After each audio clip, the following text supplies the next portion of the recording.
তো বাড়ি ফিরে এইবার আমরা রেডি হয়ে গেলাম রাত্রিতে যাওয়ার জন্য। আর এই যে আমি এই বেনারসিটা পরেছি আজকে, এটা আমাকে আমার শ্বশুর মশাইয়ের বন্ধু দিয়েছিল। বিয়ের সময়কার বেনারসিটা গিফট করেছিল, বিয়েতেই দিয়েছিল গিফট হিসেবে। এখনও রেডি হয়ে গেলাম আর এবার সবাই মিলে চলে যাব। আর মামার বাড়িতে আছি যেহেতু, তো এখানে মামার বাড়িতে আমরা রাত্রিতে থাকবো। আর এই যে বিয়ের গাড়িও চলে এসেছে, চলো তোমাদের সাথে এবার কনের পরিচয়টাও করিয়ে দেবো। কনেকে দেখাও হয়নি, মানে কেমন সাজিয়েছে, এইমাত্র যেহেতু এলাম সেই জন্য এখনও দেখে উঠতে পারিনি কনেকে।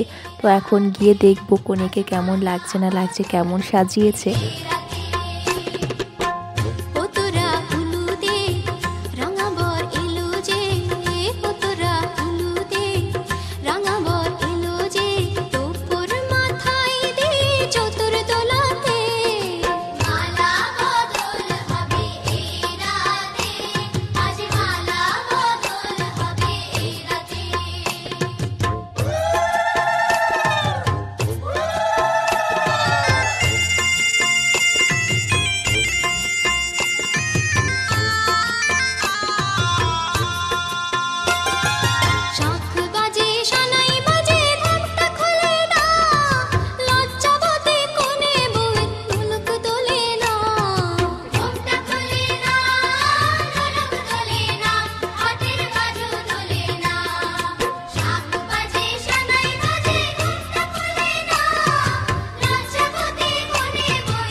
ভিডিও করছে কথা বলে আসলাম গালের মধ্যে চিনে কি জানি ভালো আছে আমাকে কি করে চিনবে সেই কথা বলেছি কথা বলে